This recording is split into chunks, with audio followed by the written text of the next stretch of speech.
kembali lagi di Sigma Course bersama aku, Ardea. Kali ini kita akan mempelajari tentang sistem persamaan makroekonomi model. Oke, langsung aja ya. Yang pertama ada the circular flow of income. Apa sih Kak itu the circular flow of income? Itu artinya arus melingkar. Mesti arus melingkar gimana? Berarti arus melingkar atau perputaran arus uang, jasa, atau barang, dan lain-lain antara pelaku ekonomi. Nah, yang tadi kan judulnya kan berarti makroekonomi ya, berarti nggak jauh dari ekonomi. Di sini ada rumus. Nah, di sini ada rumus Y sama dengan C plus I plus G plus X min M. Apa sih Kak itu Y sama dengan C, I, G, X, M?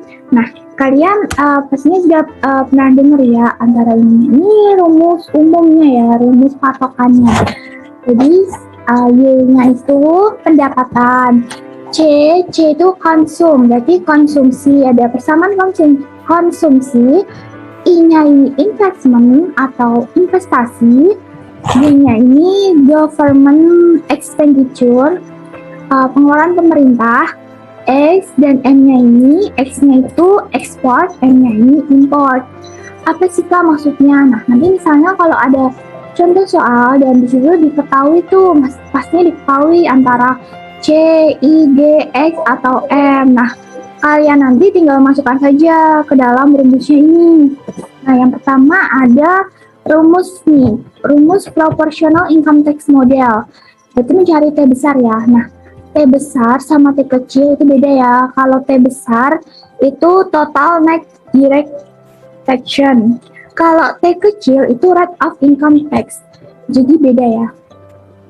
Oke, ini kalian lihat aja nih. Disposable income itu berarti rumusnya YD sama dengan Y min T. Atau bisa juga dengan 1 min T dikali Y. Nah, di sini kan T ini jangan kebalik ya. Kalau dikurangin T berarti pakainya yang T besar. Kalau yang T kecil harus dikurangi satu dulu, 1 dikurangi T dulu. Terus ada konsumsi linear. Konsumsi linear rumusnya C sama dengan A plus B kali YD. Nah, karena YD tadi ini diketahui, misalnya nih YD-nya tadi kan rumusnya Y min T. Nah, di sini dimasukin aja. Nah, ini ada lagi nih konsumsi linear, no tax. Berarti menganggap tidak ada pajak di situ ya. Nanti di dalam soalnya tidak ada pajak. Berarti diasumsikan YD sama dengan Y. Berarti rumusnya tinggal Y, C sama dengan A plus B kali Y. Tadi kan YD sama dengan Y, berarti Y sama YD itu sama. Saving itu tabungan ya. YD dikurangi C, konsumsi. Oke, langsung aja kita ke contoh soal. Nah, kalian boleh sambil ngerjain juga ya, biar tambah paham. Di sini ada contoh soal. Dalam suatu perekonomian terdapat fungsi konsumsi di mana C sama dengan 20 plus 0,5 YD. Hitung marginal propensi to consume di luar disposable income. Berapa perubahan yang terjadi jika YD meningkat dari 200 menjadi 300. Berarti yang terus dulu yang diketahui. Nah, untuk mencari marginal propensity to consume itu kita cari turunannya ya, turunan dari persamaan konsumsi. Di sini 20 plus 0,5 YD. Di mana di sini kan yang ada hitungnya cuma 0,5 YD. Kalau diturunin 0,5. Nah, sedangkan nih delta C kita balik terus dikali dengan delta YD. Sedangkan delta YD-nya itu berapa tadi? Delta itu kan berarti selisih antara nilai akhir dengan nilai awal kan ya. Berarti 300 dikurangi 200 sama dengan 100. 0,5 dikali 100 sama dengan 50. Nah, bisa juga dengan cara lain. Kita periksanya dengan dimasukkan satu persatu ke persamaan konsumsi. 300-nya dulu, hasilnya 170, dan yang kedua 200, hasilnya 120. Nanti hasilnya harus sama. Kan hasilnya sama kan? Yang aku bilang sebelumnya, pakai cara apapun kalian bisa ya. Yang penting jawabannya sama dan teliti. Yang penting teliti. Oke, langsung kita contoh soal yang kedua. Fungsi konsumsi diketahui C sama dengan 400 plus 0,6 YD, sedangkan lat sum tax diketahui sebesar 200 dan proportional income tax sebesar 0,5. Tulis persamaan tabungan jika pajak langsung dianggap tidak ada.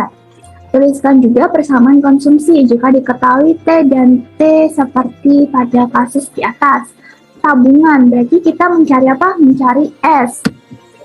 Kalian boleh juga oret-oretan ya. Kalau misalnya kecepatan, kalian pause aja dulu videonya. Nah, di sini ada nih contoh, kita tulis dulu yang diketahui biar lebih gampang. C sama dengan 400 plus 0,6 YD, so T 200, T kecilnya 0,5. Persamaan tabungan yang di depan tadi kan udah aku tulis tuh, gimana caranya nyari saving. Itu sama dengan YD dikurangi C, di mana YD-nya, ini kan YD-nya belum diketahui ya. YD-nya belum diketahui dan C-nya udah diketahui, kalian tinggal masukin aja. Jangan lupa kalau minus, ini nanti jadinya minus semua ya. Jadi 400. Nah, ini YD dikurangi 0,6, 0,4 YD. Tanpa pajak langsung berarti tadi yang di depan tadi YD sama dengan Y. Anggap YD sama dengan Y. Nah, di mana berarti fungsi konsumsinya, persamaan konsumsinya berarti 400 ditambah 0,6 Y. Sedangkan fungsi persamaan S-nya min 400 plus 0,4 Y. Lam sum tax itu T sama dengan 200. Nah, kalian tinggal masukin tuh ke yang tadi, ke yang YD tadi. Berikan teruskan juga persamaan jika diketahui T dan T kecil, berarti dia juga mau persamaan YD, persamaan konsumsi dengan memasukkan T dan T kecilnya, T besar dan T kecilnya. Kan ini belum dimasukin ya, nah kita dimasukin sini nih. T dikurangi T, berarti T-nya 200, 400 ditambah 0,6 Y min 120, hasilnya yaitu 280 ditambah 0,6 Y. Nah, di sini aku kurang Y-nya ya, kurang Y. Oke, lanjut aja. Proportional income tax diketahui 0,5, berarti tadi kan YD selain Y min T itu bisa dengan 1 min T kali Y. Sebentar ya.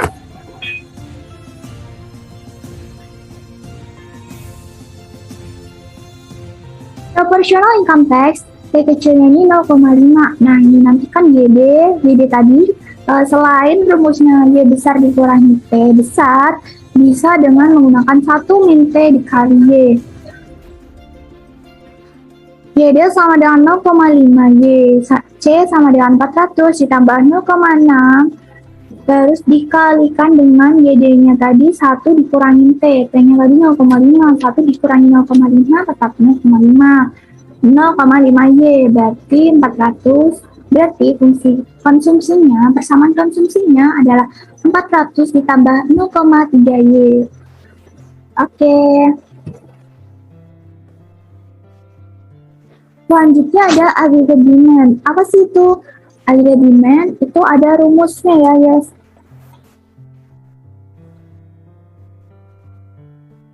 Ada rumusnya, AD sama dengan C plus I plus G plus X dikurangi M. Berarti sama aja yang kayak tadi ya. Tadi kan Y, ini AD. Nah, di mana ada tuh injection J itu diketahui rumusnya I plus G plus X, withdrawals atau biasa kita sebut Y sama dengan STM. Nah, untuk memahami lebih lanjut lagi, kita akan membahas tentang soalnya ya, soal yang terkait. Jadi dengan latihan soal kita akan lebih paham dan mudah untuk memahaminya. Oke, di sini ada soal persamaan konsumsi diketahui C sama dengan 30 plus 0,6 Y dengan M sama dengan 30 plus 0,24 Y. Jika diasumsikan tidak terdapat direct taxation dan government expenditure, apakah perdagangan menunjukkan Y sama dengan J? Nanti diketahui juga tuh 450, Y-nya 450, I-nya 218, X-nya 70. Kita tulis dulu yang diketahui. Nah, yang diketahui apa aja tuh, teman-teman? Ada C, C-nya 30 plus 0,6 Y, ada M, M-nya 30 plus 0,24 Y, ada Y-nya diketahui 450, I-nya 218, dan X-nya 70. Kalian juga sambil ambil buku ya dan oret-oret juga. Nah, yang diketahui tuh, yang ditanyain Y sama dengan J. Nah, tadi rumusnya gimana teman-teman? S ditambah T ditambah M. Sama dengan J-nya rumusnya I plus J plus X. Nah, kita cari satu-satu dulu ya. Kita cari mulai dari C. Nanti dengan C kita akan menemukan saving ya. Menemukan S. Nah, di sini itu dulu nih C-nya. Di sini C-nya diketahui 30 plus 0,6Y. Nah, Y-nya tadi 450, kita masukin aja sama dengan 300. Nah, X tadi rumusnya gimana? Y dikurangi C. Nah, Y-nya tadi 450 dikurangi dengan 300. Berapa? 150. Kita lanjut lagi. Mencari apa lagi tuh? Mencari M. Di sini kan Y-nya sudah ada. Terus X-nya sudah ada. Kita mencari M. M 30 plus 0,24Y. Dan seperti tadi, kita masukin lagi dan menghasilkan nilai M-nya sebesar 138. Nah, kita cocokin nih. Apakah benar Y sama dengan J? Nah, kita cocokin ya. Y tadi apa? S tambah T tambah M. S-nya tadi 150. M-nya 138. T-nya kok 0 kah? Iya, soalnya kan tidak ada nih, tidak terdapat direct taxation and government expenditure. Jadi kita anggap 0 ya, kalau tidak ada. Nah, kita tambahkan 288. Injection-nya berapa? I ditambah J ditambah X. I-nya diketahui 218. D-nya government